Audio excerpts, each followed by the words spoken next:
नमस्कार. Share market Marathi या YouTube चॅनलवर आपल्या सर्वांचं हार्दिक स्वागत. आजच्या व्हिडिओमध्ये आपण सोमवार दिनांक 4 मे 2026 साठीचं इंडेक्सचं विश्लेषण करणार आहोत.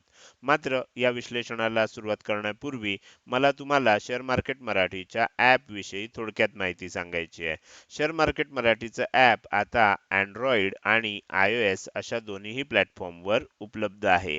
हे ॲप तुम्ही तुमच्या मोबाईलमध्ये डाउनलोड करून इन्स्टॉल केलंय का? जर केलं नसेल तर आजच करायचं कारण असं आहे की शेअर मार्केट मराठीच्या सर्व सर्व्हिसेस आता ॲपच्या माध्यमातून उपलब्ध करून देण्यात आलेल्या आहेत. यामध्ये शेअर मार्केट मराठीचे फ्री कोर्सेस, प्रीमियम ग्रुप आणि पेड कोर्सेसचा समावेश आहे. तुम्हाला जर हे ॲप डाउनलोड करून इन्स्टॉल करायचं असेल तर त्याची लिंक या व्हिडिओच्या डिस्क्रिप्शनमध्ये तसंच कमेंट सेक्शनमध्ये जी पहिली कमेंट आहे त्यामध्ये उपलब्ध करून दिलेली आहे. ह्या दोनपैकी कोणत्याही एका ठिकाणी जाऊन दिलेल्या लिंकवर क्लिक करून तुम्ही हे ॲप डाउनलोड करून इन्स्टॉल करू शकता. हे झालं शेअर मार्केट मराठीच्या ॲप विषयी थोडक्यात माहिती. आता आपण आपल्या मूळ विषयाकडे परत येऊया आणि सोमवारी इंडेक्समध्ये कशाप्रकारे मूव्हमेंट होऊ शकते याचं विश्लेषण करण्यासाठी डायरेक्टली जाऊया चार्टवर. आणि इथे मी निफ्टी 50चा 15 मिनिटाच्या टाइम फ्रेम मधला चार्ट ओपन केलेला आहे. सोमवारसाठीचं विश्लेषण सुरू करण्यापूर्वी मला तुम्हाला विचारायचं आहे की ह्यापूर्वी आपल्या चॅनलवर प्रसिद्ध झालेला तीनही इंडेक्समध्ये वीकली आणि डेली टाइम फ्रेममध्ये विश्लेषण असलेला व्हिडिओ तुम्ही बघितलाय का? जर बघितला नसेल तर कृपया तो व्हिडिओ बघा आणि त्यानंतर तुम्ही आजचा व्हिडिओ बघा. म्हणजे इथून पुढे तुम्हाला ओव्हरऑल मार्केटमध्ये या तीन इंडेक्स सोबतच ओव्हरऑल मार्केटमध्ये कशा प्रकारे मूव्हमेंट होऊ शकते ह्याचं संपूर्ण विश्लेषण लक्षात येऊ शकेल. आता आपण आजच्या व्हिडिओकडे येऊया आणि सोमवारसाठी मार्केटमध्ये कशा प्रकारे मूव्हमेंट होऊ शकते याचं विश्लेषण करायला सुरुवात करूया. आता तुम्ही जर बघितलं असेल तर आपल्याला शुक्रवारी मार्केटमध्ये सुट्टी होती. मात्र गिफ्ट निफ्टी जी होती ती शुक्रवारी सुरू होती. अशा वेळेला गिफ्ट निफ्टीमध्ये काय झालं होतं? गिफ्ट निफ्टीमध्ये आपल्याला आणखीन वर जाऊन बऱ्यापैकी वर जाऊन मग थोडंसं सेलिंग आलेलं आपल्याला दिसतंय. अर्थात शुक्रवारचं ती जी काही मूव्हमेंट होती ती शुक्रवारच्या दिवशी जी काय गिफ्ट निफ्टीमध्ये जी काही खरेदी विक्री झाली असेल आणि त्यावेळेला असणारे जे काही ग्लोबल डोमेस्टिक सेंटिमेंट्स असतील त्याच्या आधारावर होती. आता आपल्याला एवढंच समजतंय की जे काही इथे दिसतंय ह्याच्यावरून मी तुमच्यासाठी एक महत्वाची लेवल ड्रॉ केलेली आहे. 24,075 ही अतिशय महत्वाची लेवल आहे. जर सोमवारी मार्केट ओपन झाल्यावर वर ओपन झालं, फ्लॅट ओपन झालं, कुठेही ओपन झालं, ओपन झाल्यावर जर ह्या लेवलच्या खाली टिकायला लागलं तर पुन्हा एकदा आपल्याला आणखीन सेलिंग होताना बघायला मिळू शकतं. ही गोष्ट लक्षात ठेवा. जर 24,075च्या खाली किंमत टिकायला लागली तर मग आणखीन सेलिंग होऊ शकतं. अर्थात इथे खाली एक टार्गेट दिसतंय तुम्हाला 23,760चं, पण हे खूप मोठं टार्गेट आहे. आपण जर खरोखरच असं व्हायला लागलं तर कुठे ओपन होतंय, काय होतंय ह्या सर्वाचा अभ्यास करून मी तुम्हाला उद्या लाईव्ह मार्केटमध्ये ह्याच्या मधल्या पण काही लेवल्स देऊ शकतो. आता आपल्याला जी काही परिस्थिती उपलब्ध आहे, जो काही माहिती उपलब्ध आहे, डेटा उपलब्ध आहे, त्याच्या आधारे जर ह्याच्या खाली जायला लागलं तर हे थोडंसं आपण मीडियम टर्मचं टार्गेट आहे असं समजू शकतो आणि इथून खाली जायला लागल्यावर हे टार्गेट येऊ शकतं 23,760चं. आता प्रश्न असा आहे की जर 24,075च्या वरच टिकलं तर वरच टिकण्याची शक्यता माझं जे विश्लेषण आहे त्याच्यानुसार कमी वाटतेय. जर टिकलं तर मग लाईव्ह मार्केटमध्येच आपल्याला त्याचा विचार करावा लागेल आणि मग त्यासाठी जी काही टार्गेट्स असतील, जो काही सपोर्ट रेझिस्टन्स झोन असेल, तो मग मार्केट चालू झाल्यानंतरच आपल्याला शोधून काढता येईल. आत्ता शुक्रवारचा डेटा जे दाखवतोय त्याच्या आधारे मला असं दिसतंय की 24,075च्या खाली किंमत येऊ शकते आणि अशी जर आली तर मग हळूहळू करत करत आपल्याला इथे 23,760 पर्यंत येणाऱ्या 1-2 दिवसामध्ये जाऊ शकते. कारण हे मीडियम टर्मचं टार्गेट आहे. कदाचित सोमवारीच जाईल इथपर्यंत, इथून खाली आलं तर कदाचित मंगळवारी जाईल. आपल्याला थोडी वाट बघावी लागेल. शॉर्ट टर्मची जी टार्गेट असतील उद्या म्हणजे सोमवारसाठीची जी टार्गेट असतील ती आपल्याला आत्ता थोडंसं कन्फ्युजन असल्यामुळे मी देत नाहीये. उद्या मार्केट ओपन झाल्यानंतर मग तुम्हाला सांगितलं जाईल की कशा प्रकारे इथे मूव्हमेंट होऊ शकते. तर हे झालं निफ्टी 50चं उद्यासाठीचं विश्लेषण. पुढे जाऊया आणि बँक निफ्टीचं विश्लेषण करायला सुरुवात करूया. बँक निफ्टीमध्ये मात्र थोडंसं चित्र आपल्याला जास्त क्लिअर दिसतंय असं आपण म्हणू शकतो. जर उद्या ही लेवल जी आहे 54,765, मुद्दाम मी ती मोठी लेवल काढली आहे, डार्क काढली आहे. जर उद्या ह्या लेवलच्या खाली किंमत टिकायला लागली, गॅप अप ओपन होऊ दे, गॅप डाऊन ओपन होऊ दे, आणि जर ह्या लेवलच्या खाली किंमत टिकायला लागली, तर खाली जात असताना आपल्याला इथे 54,305चं एक टार्गेट दिसतंय आणि दुसरं 53,715चं दिसतंय. ही टार्गेट मोठी मोठी आहेत, पण ह्या दिशेनं मग बँक निफ्टीची किंमत जाताना आपल्याला दिसू शकते. त्यामुळे आता थोडंसं सावध राहणं अपेक्षित आहे आपल्याला. म्हणजेच इथून खाली जर जायला लागलं तर आणखीन एक मोठं सेलिंग आपल्याला बघायला मिळू शकतं.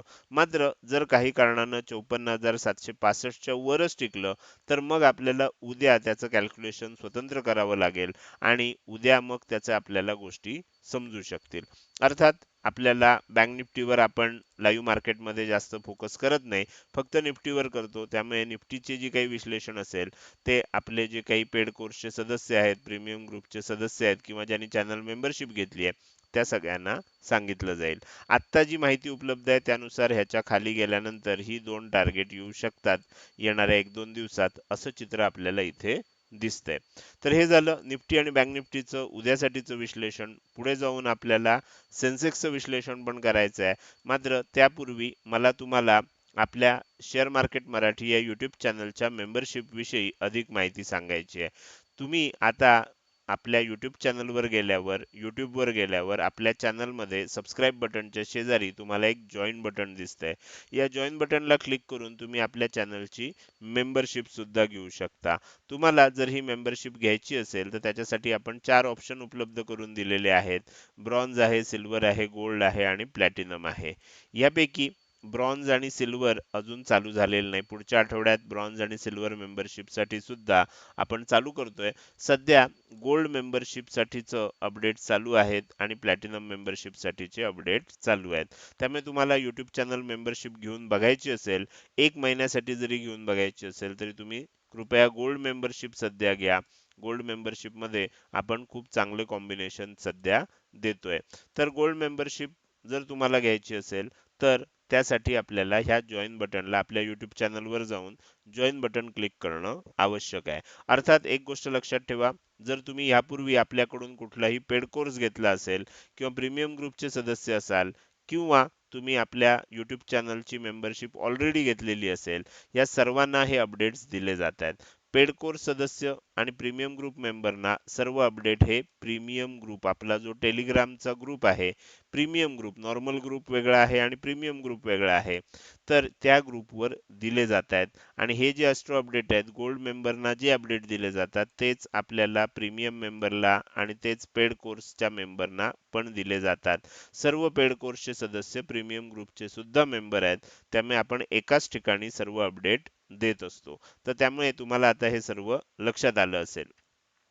तर तुम्ही पेड कोर्सचे सदस्य असाल किंवा प्रीमियम ग्रुपचे मेंबर असाल, तर तुम्हाला अपडेटसाठी आपल्याला ही मेंबरशिप घेण्याची गरज नाहीये. आता जर तुम्हाला तरी सुद्धा काही माहिती हवी असेल, तर मी इथे तुम्हाला माझा WhatsApp नंबर देतोय. या WhatsApp नंबरवर, या नंबरवर तुम्ही WhatsApp मेसेजद्वारे संपर्क साधू शकता. लक्षात ठेवा, फक्त WhatsApp मेसेजद्वारे संपर्क करायचा आहे. साधा कॉल, WhatsApp कॉल ह्याच्यावर करू नका. ह्याच्यावरचे कॉल स्वीकारले जात नाहीत. त्यामुळे फक्त WhatsApp मेसेज करा. तुमची जी काही शंका असेल ती विचारा. YouTube चॅनल मेंबरशिप विषयीच्या सर्व शंका तुमचं निरसन तुम्हाला ह्या नंबरवर होऊ शकेल. तर हे झालं YouTube चॅनल मेंबरशिप विषयी. आता आपण पुन्हा एकदा आपल्या मूळ विषयाकडे परत येऊया आणि राहिलेल्या इंडेक्सच म्हणजे सेन्सेक्सचं विश्लेषण करायला सुरुवात करूया. आता मी इथे सेन्सेक्सचा 15 मिनिटाच्या टाइम फ्रेम मधला चार्ट ओपन केलेला आहे. आत्ता जे आपल्याकडे डेटा आणि माहिती उपलब्ध आहे त्यानुसार 77,120 ही आपले उद्यासाठीची अतिशय महत्वाची लेवल आहे. जर उद्या गॅप अप ओपन झालं, गॅप डाऊन ओपन झालं, काही झालं आणि जर ओपनिंग नंतर किंमत ह्या लेवलच्या खाली टिकायला लागली, 77,120 च्या खाली टिकायला लागली, तर येणाऱ्या 1-2-3 दिवसामध्ये किंमत ह्या दिशेनं जाऊ शकते, 76,000 च्या दिशेनं जाऊ शकते. याच्यामध्ये सुद्धा मधली टार्गेट आता मी मुद्दाम देत नाहीये, कारण 3 दिवसाच्या गॅप नंतर मार्केट ओपन होतंय. शुक्रवारी जे काय घडलं ते मार्केटमध्ये कसं रिफ्लेक्ट होतं हे आपल्याला बघायला लागेल आणि त्यानंतर मग आपण पुढच्या गोष्टीसाठीचं विश्लेषण करू शकतो. तर त्यामुळे आत्ता ते विश्लेषण देणं शक्य नाहीये. आत्ता एवढंच समजतंय की 77,120 च्या खाली टिकलं तर 76,000 पर्यंत जाऊ शकतं पुढच्या 2-3 दिवसामध्ये. जर 77,120 च्या वरच राहिलं तर मात्र आपल्याला सर्व गणितं पुन्हा नव्यानं घालावी लागतील आणि सर्व विषय आपल्याला नव्यानं पुन्हा विश्लेषण करून मग गोष्टी ठरवाव्या लागतील. सपोर्ट लेवल, टार्गेट लेवल सर्व मग नव्यानं तयार होईल. ही गोष्ट आपल्याला इथे लक्षात ठेवायला लागेल. तर हे झालं सोमवारसाठीचं तीनही इंडेक्सचं विश्लेषण. आजच्या या व्हिडिओमध्ये आता आपण शेवटी आलोय. जाता जाता मला तुम्हाला विचारायचं आहे की आजचा हा व्हिडिओ तुम्हाला कसा वाटला? जर हा व्हिडिओ तुम्हाला आवडला असेल तर नक्कीच तुम्ही या व्हिडिओला एक लाईक करू शकता. कसा वाटला हे कमेंट सेक्शनमध्ये टाईप करून सांगायला अजिबात विसरू नका. लक्षात ठेवा तुमची एक लाईक आणि एक चांगली कमेंट हीच माझ्यासाठी प्रेरणा असते, ज्याच्या सहाय्यानं रोजच्या रोज हे विश्लेषणाचे व्हिडिओ मी बनवत असतो. त्यामुळे व्हिडिओ बघायला सुरुवात केल्या केल्या व्हिडिओला लगेच लाईक करा. बघून झाल्यानंतर तो कसा वाटला, काही प्रश्न असतील, शंका असतील किंवा तुम्हाला मला काही सांगायचं असेल तर ते कमेंट सेक्शनमध्ये टाईप करून तुम्ही अवश्य सांगू शकता. त्याचसोबत आजचा हा व्हिडिओ तुम्ही अजूनपर्यंत बघताय आणि अजूनही जर तुम्ही शेअर मार्केट मराठी आपल्या YouTube चॅनलला सबस्क्राईब केलं नसेल तर कृपया सबस्क्राईब करा आणि शेजारी असणाऱ्या बेल आयकॉनला क्लिक करून ऑल असं नोटिफिकेशन निवडा. म्हणजे इथून पुढे रोजच्या रोज येणारे हे विश्लेषणाचे व्हिडिओ मी अपलोड केल्या केल्या तुम्हाला विनाविलंब बघता येतील. आजच्या व्हिडिओमध्ये मी इथेच आपली रजा घेतोय. धन्यवाद.